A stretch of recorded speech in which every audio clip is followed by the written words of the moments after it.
August 15th, 1971. A Sunday evening. President Richard Nixon interrupts the broadcast of the most popular show on television, Bonanza, to address the nation from the Oval Office. The speech lasts 18 minutes. Most Americans watching have no idea what they just heard. In those 18 minutes, Nixon ends the gold standard.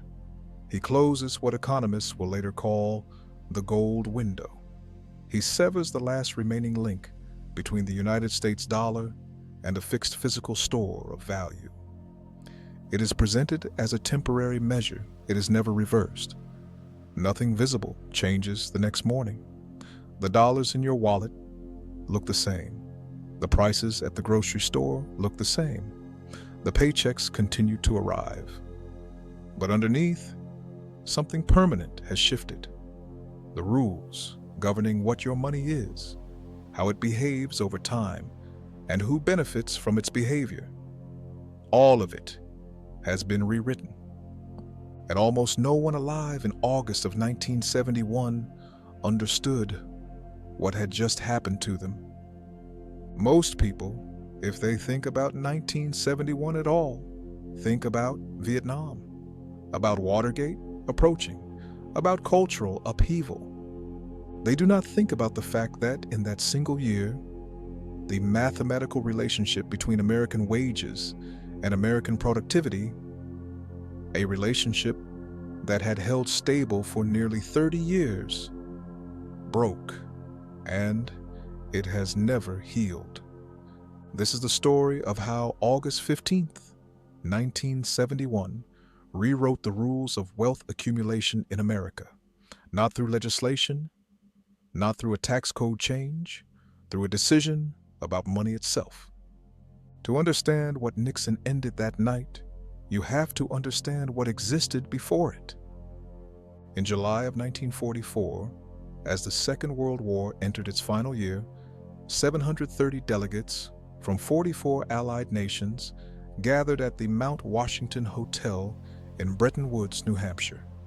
Over 3 weeks, they designed the monetary system that would govern the post-war world. The agreement they produced was elegant. The United States dollar would be backed by gold at a fixed rate, $35 per ounce. Every other major currency would be pegged to the dollar. Central banks around the world could redeem their dollars for American gold on demand. This system had a specific consequence. The United States could not print dollars freely.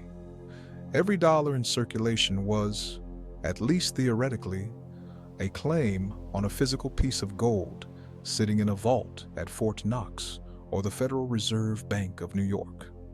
The supply of money was disciplined by the supply of gold. And under that discipline, something remarkable happened. Between 1948 and 1971, American productivity roughly doubled. Wages for the typical American worker roughly doubled. The two lines moved together. When workers produced more, workers earned more. This was the mechanism by which the post-war American middle class was built, not by accident, by monetary design. Then on August 15th, 1971, the design was dismantled, and within a few years, the two lines separated. By the late 1960s, the Bretton Woods system was under strain. The United States was spending heavily on the Vietnam War and on Lyndon Johnson's Great Society programs simultaneously. The government was issuing more dollars than it could back with gold. Foreign central banks, France most aggressively under Charles de Gaulle, began redeeming their dollars for American gold in large quantities. American gold reserves, which had peaked at around 20,000 tons after the war, were dropping. By 1971, they had fallen by more than half. At the existing rate of redemption, the United States would run out of gold within a few years. Nixon and his Treasury Secretary John Connally met secretly at Camp David over the weekend of August 13th through 15th with a small group of advisors. They weighed their options. They could devalue the dollar against gold. They could impose currency controls. They could raise interest rates dramatically. Instead, they chose the most radical option available. They chose to end the convertibility of dollars into gold entirely, not devalue the link, sever it. When Nixon spoke on August 15th, he framed the decision as a defense against international currency speculators. He used the word temporary. He promised the dollar would be stronger, not weaker. He promised prices would not rise. Every one of those promises failed.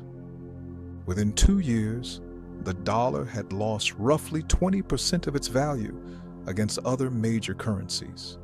Within 10 years, it had lost more than half its purchasing power against goods and services, and the relationship between wages and productivity, the defining feature of the post-war middle class, came apart. In the 33 years after 1948, American productivity had roughly doubled. Wages had roughly doubled alongside it. The typical worker captured the gains of their own output. In the 50-plus years after 1971, American productivity has more than doubled again.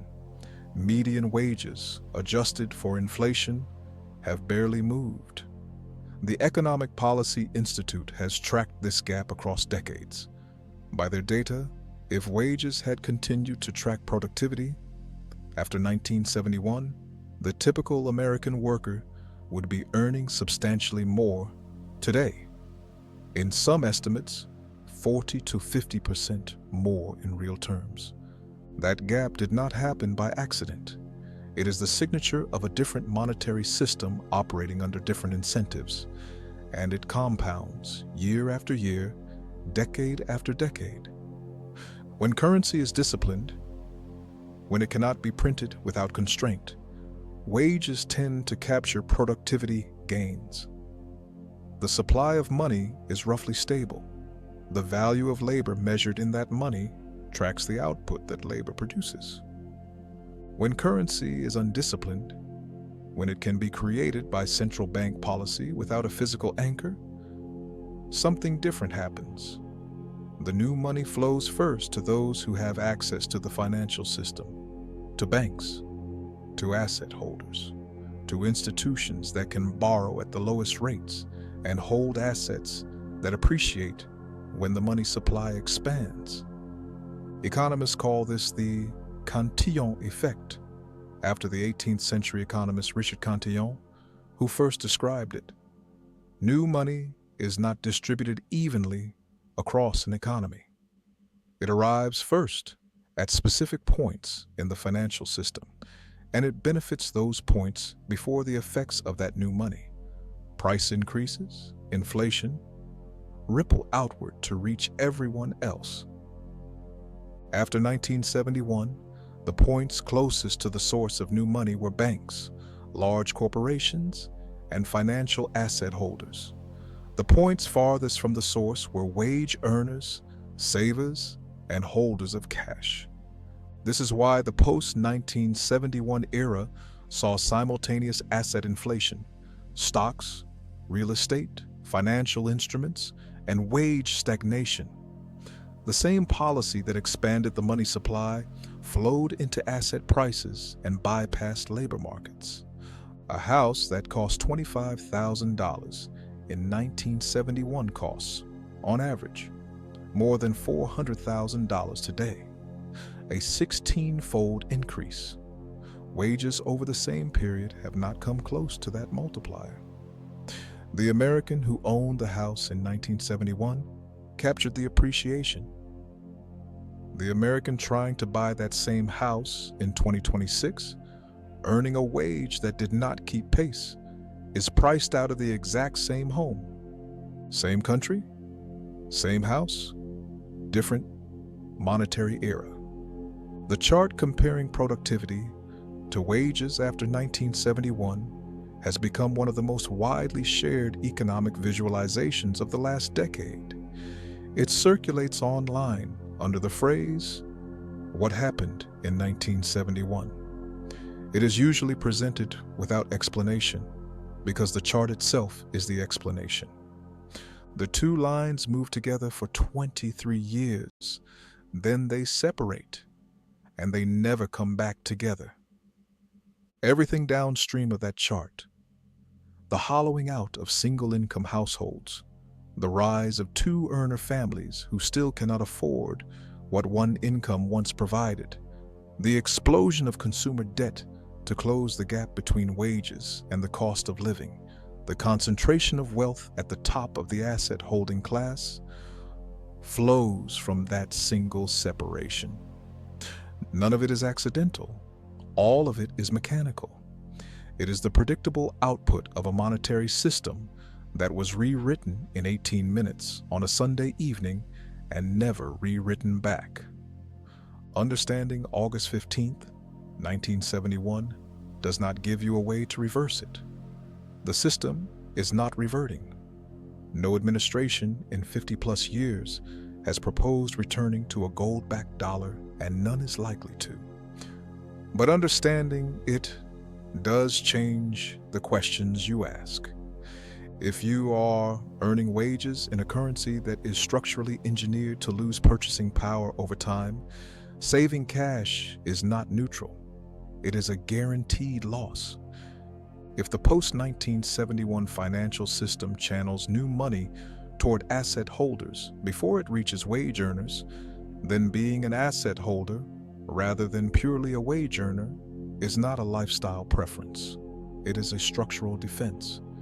If productivity and wage is permanently decoupled in 1971, then the expectation that hard work alone, measured in hours, in effort, in skill, will produce the same wealth it produced for your grandparents is a misunderstanding of what your grandparents were actually being paid in. They were being paid in a currency backed by gold at a fixed rate under a monetary system designed to reward labor. You are being paid in a currency that is not. That is not a failure of your work ethic. It is a change in the rules. Most people do not know that rule change happened. They feel the consequences. They do not see the cause. The cause was an 18-minute speech on a Sunday evening in August of 1971. The consequences are still compounding. Nixon closed the gold window. The window never reopened. And 50-plus years later, the decision made at Camp David over a single weekend continues to determine who gets to accumulate wealth in America and who spends their life chasing a version of it that was quietly taken off the menu the night Bonanza got preempted. Next week, 1978. A single paragraph inserted into a tax bill almost nobody read. The paragraph that created the 401k and why it was never designed to do what Americans now depend on it to do. Subscribe. You are going to want to see it.